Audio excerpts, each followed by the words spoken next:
नहीं जानते आदिवासियों में भी कि यह कानून 2006 में हुआ है।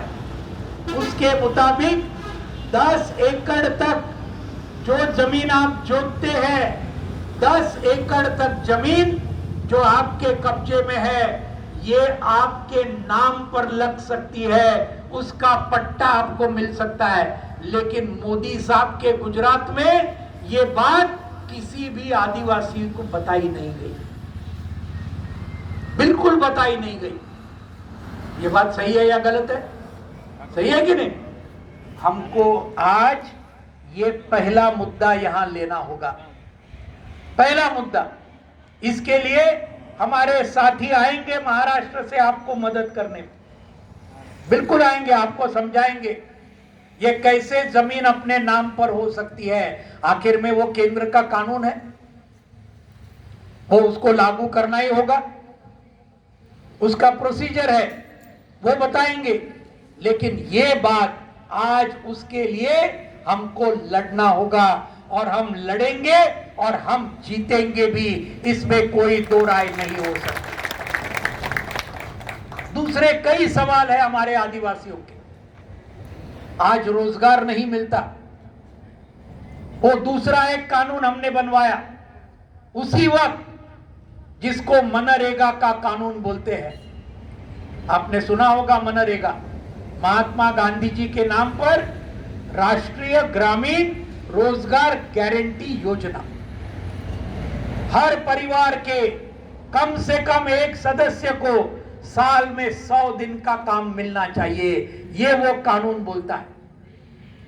लेकिन मिलता है काम किसी को? कुछ नहीं मिलता। ये है दूसरा मुद्दा, वो भी हमारे लाल झंडे के तहत ये भी दूसरा कानून हुआ उसी वक्त मनमोहन सिंह के सरकार के वक्त। तो ये ऐसे रेशन का सवाल बहुत बड़ा सवाल है ना, राशन नहीं मिलता। अभी ये मोदी सरकार ने हमारे खाने के चीजों के ऊपर जीएसटी लगाया, 75 साल के आजादी में पहली बार। आप जो चावल खाते हैं, जो गेहूं खरीद करते हैं, उसके ऊपर अभी उन्होंने जीएसटी लगाया, देखो। और हर क्षेत्र में आप देखिए, इन्होंने क्या बोला था 2014 में सत्ता में आए ना, क्या बोला था लोगों को? अगर बीजेपी सत्ता में आई, हर साल 2 करोड़ नौजवानों को हम नौकरी देंगे। बोला था या नहीं? क्या भूल गए? नहीं भूले ना? 2 करोड़ लोगों को, कितने साल हुए? 8 साल हुए। कितने लोगों को नौकरी मिलनी चाहिए थी? 16 करोड़। एक साल में 2 करोड़, 8 साल में 16 करोड़। कितने को मिली? आंकड़े आए, और वो आंकड़े क्या दिखाते हैं? पिछले 8 साल में, ये सरकार के आंकड़े हैं, मैं बोल रहा हूं, 16 करोड़ तो छोड़िए, इन 8 सालों में जिनको नौकरी थी, ऐसे 8 करोड़ नौजवान बेरोजगार बन गए। 8 करोड़ जिनकी नौकरी थी वो बेरोजगार बन गए। बहुत अच्छे दिन आए ना, बहुत अच्छे दिन आए, है ना? बेरोजगार बन गए, बहुत अच्छे दिन आए। और क्या बोले थे? हमारी बहनें बैठी है यहाँ, 2 ही है, लेकिन और भी ज्यादा जरूर होगी। बोले थे हर परिवार को हम 1 गैस सिलेंडर अभी हमेशा के लिए मुफ्त देंगे। उज्ज्वला गैस के अंदर बोला था, वो भी याद है कि नहीं? हाँ, मुफ्त। अभी भी मोदी जी का चेहरा दिखता है वो उज्ज्वला गैस के इसके अंदर, पेट्रोल पंप पे दिखता है कि नहीं? विज्ञापन में पहला गैस लिया मुफ्त में। लेकिन कोई गैस 8 साल टिकता है क्या? ऐसा चमत्कार देखा है कि 8 साल तक एक गैस सिलेंडर टिकता है? ऐसा कभी देखा? कभी नहीं होता। 1 महीने में खत्म होता। 1 महीने के बाद हमारी बहन जाती है गैस के दुकान में और बोलती है मोदी साहब ने बोला था गैस मुफ्त में मिलेगा, ये लो हमारा सिलेंडर और दूसरा सिलेंडर मुफ्त में दो। क्या बोला वो गैस का दुकानदार? बोले देखो, मोदी जी ने सिर्फ पहला गैस मुफ्त बोला था, इसके बाद हमको नहीं ऑर्डर लेना है तो पैसा दे के लो, नहीं तो मोदी साहब के दिल्ली के निवास स्थान पे जाओ और धरना लगाओ, अगर वो देंगे तो मुफ्त गैस उनसे ले लो। और अभी गैस की कीमत कितनी हो गई? उस वक्त कीमत थी 400 रुपए, 400 रुपए 2014 में, और अभी कितनी हुई? 1100 रुपए हुई, यानी तिगुना बढ़ी गैस की कीमत, तिगुना बढ़ी। ध्यान में रखो, बहुत अच्छे दिन आए ना, बहुत अच्छे दिन आए। तीसरा क्या बोला था? तीसरा बोला था किसानों की आमदनी 6 साल के अंदर हम दुगुना करके दिखाएंगे, दुगुना करके दिखाएंगे बोले थे। क्या हुआ?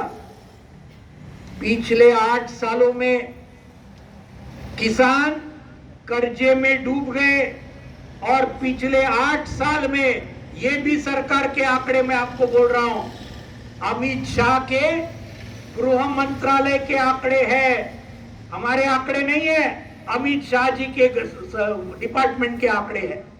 क्या आंकड़े हैं?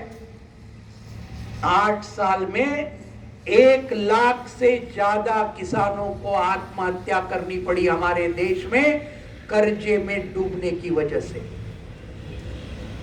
गुजरात में भी हुई या नहीं? गुजरात में भी हुई, महाराष्ट्र में भी हुई, राजस्थान में हुई, मध्य प्रदेश में हुई, लगभग सभी राज्यों में हुई। तो अगर आमदनी दुगुना होती तो 1 लाख किसानों को आत्महत्या करनी पड़ती कर्जे की वजह से। यह है परिस्थिति।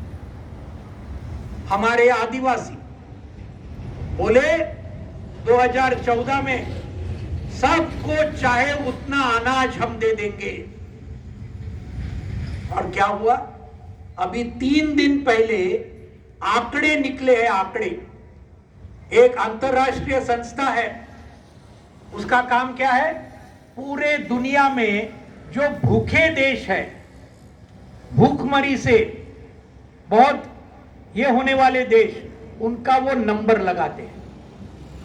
एक अंतरराष्ट्रीय संस्था है, और उससे ग्लोबल हंगर इंडेक्स, यानी क्या, भूख में कौन सा देश 1 नंबर पे जो होगा वो सबसे कम भूखा देश, और ज्यादा नंबर जैसे होगा उसका मतलब वो ज्यादा भूखा देश।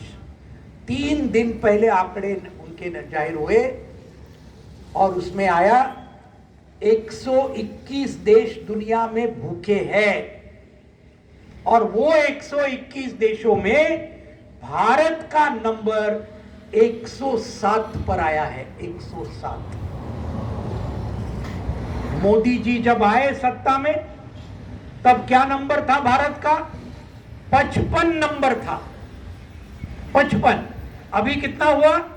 107 पर नीचे गया, यानी भूख हमारे देश में बढ़ी है। और खास करके मैं आपको बोलता हूं, आदिवासी इलाकों में, आप भी ढूंढिए, गुजरात में, हमारे यहां है, महाराष्ट्र के अंदर, छत्तीसगढ़ में है, मध्य प्रदेश में है, ओडिशा में है, झारखंड में है, जहां जहां आदिवासी रहते हैं वहां पर हर साल हजारों हमारे छोटे बच्चे और बच्चियां आदिवासियों की भूखमरी की वजह से मर जाते हैं। हर साल ये होता है आदिवासियों के अंदर, बहुत बड़े पैमाने पर। इसके लिए कौन जिम्मेदार है? यह है हमारा सवाल। कौन जिम्मेदार है? हमारे बच्चे और बच्चियां भूख से, कुपोषण की वजह से आज मर जाते हैं, इसके लिए भी ये सरकार जिम्मेदार है। और इसलिए ये सब अगर देखो, गरीबी बढ़ रही, महंगाई बढ़ रही, अभी पेट्रोल डीजल, आप तो सब नौजवान है, लेकिन हमारे पिताजी यहाँ आए हैं, पिताजी को पूछिए ₹100 डीजल पेट्रोल के दाम कभी हुए थे जिंदगी में? कभी देखे? ₹100 तक गए हुए भाव। ये है मोदी सरकार के अच्छे दिन, है ना? और वापस अगर चुनोगे तो वो 100 का 200 होगा। ध्यान में रखो मेरी बात। 5 साल के बाद और उनको ही चुन के देंगे, बेरोजगारी और बढ़ेगी, महंगाई और बढ़ेगी, आत्महत्या किसानों की और बढ़ेगी। और अभी सिर्फ आत्महत्या किसान नहीं कर रहे, खेत मजदूर भी कर रहे, असंगठित क्षेत्र के हमारे मजदूर वो भी आत्महत्या कर रहे, हमारे बेरोजगार नौजवान हजारों की तादाद में आत्महत्या कर रहे हैं क्योंकि उनको आज कहीं नौकरी नहीं दिखती। यह है आज देश की हालत। और ये क्यों बन रही है?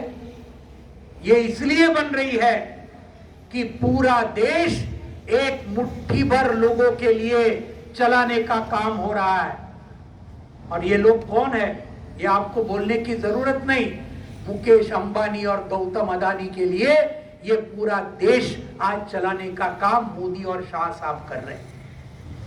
आपने 10 दिन पहले और एक सुर्खी देखी होगी पेपर में, क्या बोलते? अभी गौतम अदानी दुनिया में 2 नंबर का सबसे अमीर आदमी बन गया। 2 नंबर का, देश में नहीं दुनिया में 2 नंबर का। मुकेश अंबानी 5 नंबर का बन गया पूरे दुनिया में। किसके आशीर्वाद से भाई? किसके आशीर्वाद से? सरकार के आशीर्वाद से। क्लियर बात है। ये बाकी बड़े बड़े लोग उसी के वजह से हो गए।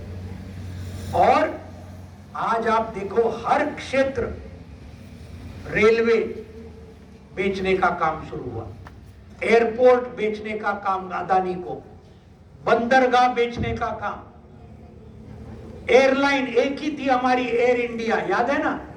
वो भी टाटा को बेच दी बहुत कम कीमत। बीमा बेचने का शुरू किया। भट्ट साहब है यहां पर, वो हमारे बीमा यूनियन के नेता है बहुत बड़े।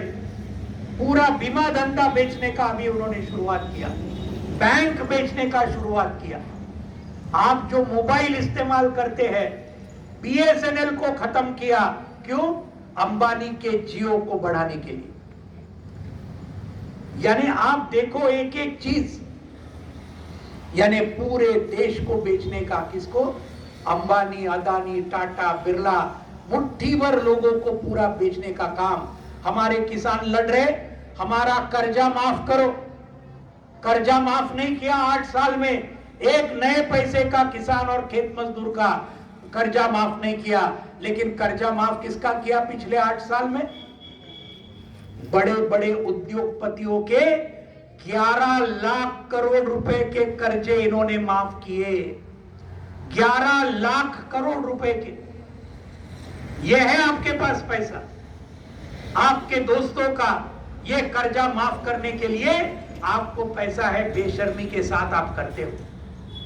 लेकिन जो मर रहे, आत्महत्या कर रहे, उनके आज आप नहीं कर रहे। तो ये ध्यान में रखिए। मुट्ठी भर लोग आज बड़े पैमाने पर आज बहुत अमीर हो गए और बाकी पूरा देश ज्यादा से ज्यादा गरीब बन रहा है। ये है भाजपा सरकार का तरीका।